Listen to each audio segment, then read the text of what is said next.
Hi, good morning, everybody. I'm super excited to be here, and you should be excited too because you are awesomely lucky today because you all own a boat. I give you all a boat, and you are the captain of this boat, and it's wonderful because you can decide where to go. You decide where to steer that ship and where to go. You decide where your company goes, or where your career goes, or where you go as an individual. It's awesome. You decide where your success will go. And the boat that you own, the boat that you have is a super good boat. It's modern, it's awesome, it's fast, it's made from the best materials. So let's go onto that journey, but then you are in the harbor and you say, you know what, I'd rather stay in the harbor. It's much safer here, I know everything, let others go first. Let others go first. I know they always say the early bird gets the worm, but you know what? The second mouse gets the cheese. So let's wait, let's make the other mouse have a mistake, and then I get the cheese. And it's true, the second mouse often does get the cheese, but only if the second mouse actually leaves the hole. If you stay in the harbor, you will never reach the new goal. You need to go out there. And what are your goals? What are your goals? As a captain, as a good captain, you know there are always a minimum of 3 goals. We have a navigation system, and those goals have always been the same. First goal is get out of the harbor. You need to leave, right? Then get onto the open sea, and then get the gold. That's why you leave. You want the treasures. You need to get the gold. And in order to do that, you have a navigation system, and the navigation system is always the same. You have basically short-term goals, and then you have medium-term goals, and then you have long-term goals. Just like in business. It's exactly the same. And the question in business is, what is your short-term goal in business? A short-term goal in business, as you know, is normally very short, like days, weeks, maybe months, and it's very, very, very simple. The short-term goal is always the same. It's optimize processes. Make the stuff that you do better. So basically, you repeat what's good. You see, oh, that's good. I'll do that again. My customer was happy with that. Let's do that again. And don't do what's not so good, right? Don't repeat the bad. So that's very, very easy, because if you do that, your ship is wonderful, the result is awesome, the processes are nice, and the boat is super, and everything runs well. So that is the internal boat. But the boat is now out in the ocean. And then waves happen, stuff happens. And the pressure comes from the outside. And the strategy, when the pressure comes from the outside for the short-term goal, is simply to adapt. You have to adapt to the waves. So what are the waves that will hit you in 2016? There's a bunch of waves that everybody knows. Is robot a wave? Definitely a wave. It's already here. That's the robot from the Children's Hospital in Basel. And if you're a kid, that robot goes to school for you. Because if you're a kid and you're out of school for like 2 or 3 months, you become what's called a shadow child. The people don't recognize you. But now the robot goes to school for you. And you can actually interact with the kids, and now you're the coolest kid. Oh my God, you're lucky one, you're in the hospital and you have a robot, how cool is that? And that's a really, really good thing. So that robot basically replaces the kid in school. That robot, Pepper, everybody know that's in Japan, is a sales agent. That robot basically replaces street artists, so if you want to become a street artist, no good. A robot is much faster, much better, and much funner. It drew me in, I don't know, a couple of seconds, really, really good. And that robot does medicine. So there are certain robots that do stuff a lot better than you can do it, and they're already there. What about artificial intelligence? Is artificial intelligence coming? Not yet, but very, very soon we will say, hey Siri, book me a flight to Innoday, Stockholm, and it will happen. Because Google uses artificial intelligence, Facebook uses artificial intelligence, Amazon uses artificial intelligence, Baidu uses artificial intelligence, everybody does. And even in medicine, this is the famous P53 gene that's very, very important for a bunch of sicknesses. And there's been research on it for many, many years, and now artificial intelligence comes. And before artificial intelligence came, it was that there was one discovery a year in the last 30 years. And then they just put Watson over it, and there's 6 discoveries in a couple of weeks. So artificial intelligence is increasing speed and is basically replacing research on a dramatic scale. So it is there. It's not a thing that will come, it's a thing that exists.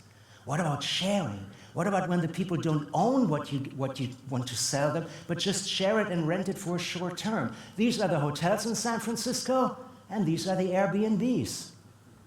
Sharing is there. There are more Airbnb rooms in Paris than hotel rooms. It is already there. The scale has already tipped. It's already done. And what about machine-to-machine communication? This is a retail thing, and I don't know how many people of you, but maybe some already have robots that go through the aisles and scan the shelves and see if the products are put in the right order or if they are missing, and then reorder automatically.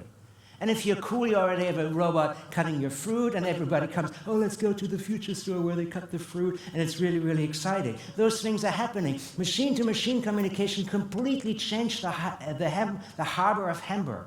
The harbor of Hamburg needed to grow. And now every single detail in Hamburg harbor is communicating with every other machine. So the ship says to the train, hey, I need you in 35 minutes. And the train says, I'll be there. And then the ship said, hey, bridge, open up in 12 minutes. And the bridge says, hey, slow down, I need 15 minutes. And you can save energy. And everything communicates with everything. And the harbor grew 3 times.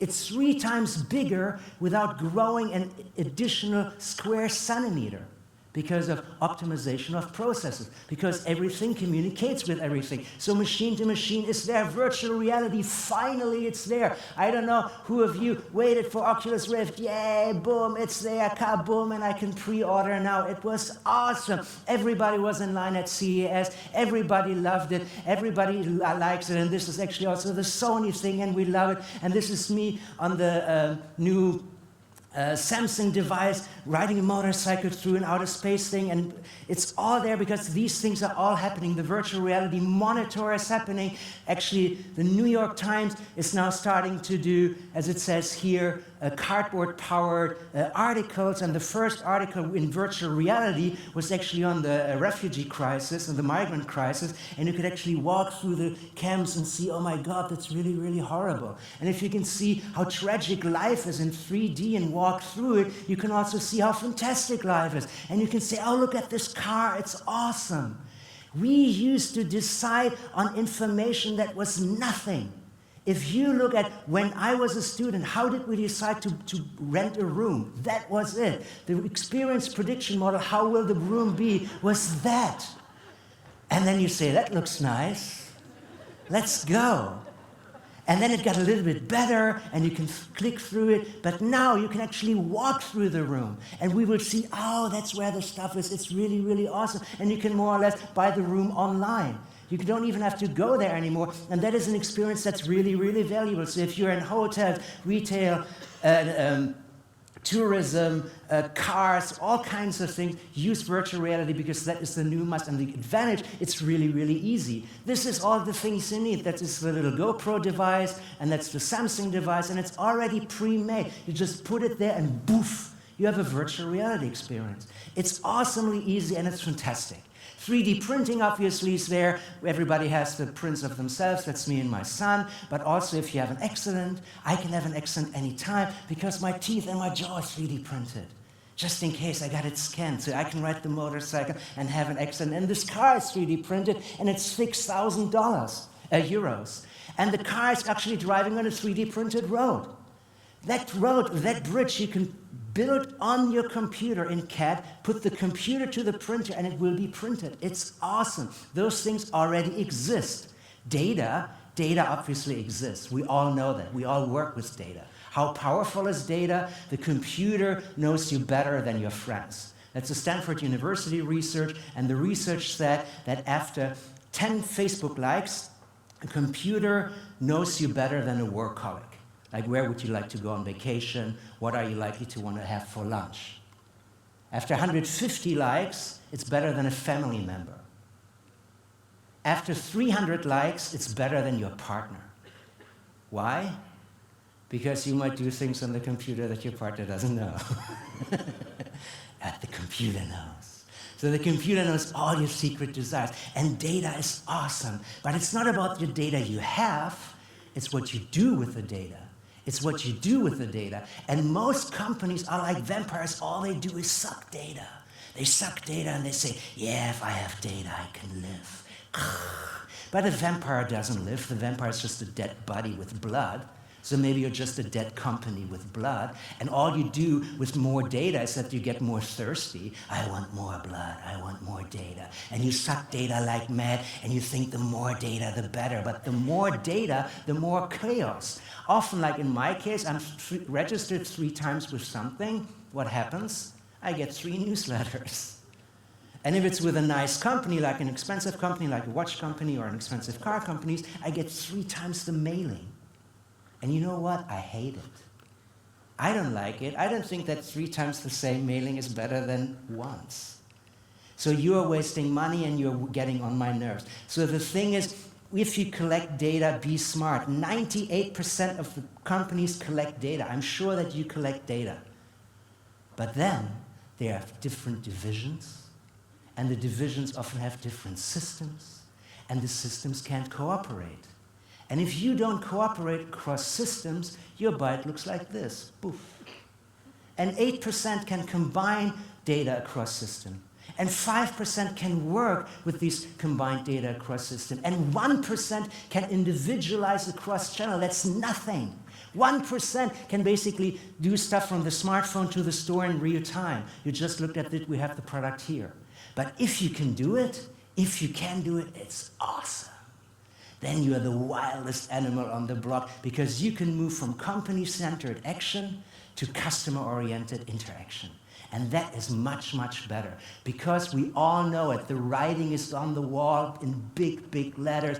Everybody sees it all the time. Fluid rules. You need to have fluid processes. You need to have fluid content. What is fluid content? Fluid content is catered to my individual situation. So if I go jogging, boom, boom, boom, my smartwatch says, hey, you just went jogging 5 miles. The next Gatorade is 3 kilometers or 300 meters away. Go get one. So it's basically content that knows that I was running. Fluid content is awesome. Fluid discounts, even better. I was in a mall in the US recently, and it was a marketing joke, but it was really, really good because I walked by a store 20 times, and I got the message, you walk by our store 20 times, you get 20% discount. And I thought, that's really nice, that's really funny, I hope they counted right. Maybe I do it 5 more times, you know. So it was a sport for me, it was fun, it was awesome, and I loved it. And that means fluid marketing. And fluid marketing basically means contextual marketing. If you look at marketing, how marketing started when marketing climbed off the trees and just started to walk around. We were like this and we said, we have mass communication for everybody. It's always the same. And then people said, hey, we need to evolve. Mass communication is no good. It has to be better. And then somebody says, you know what? Target groups, only for children, not for parents. And they said, awesome, you have target groups, how great is that? And then we lived with target groups, and we love target groups. And then somebody said, you know what? Individuals. Because if you bought a TV, you want to buy another TV. And then they sent you TV ads 6 weeks in a row. And then they figured, maybe they don't need another TV, maybe they need another TV couch. Even better. The context basically rules. If it's sunny, you might advertise your restaurant as one that has a garden, or you might advertise ice cream. And if it's raining, you might say, we actually have a roof, or you might, advertise umbrellas. Thank you very much.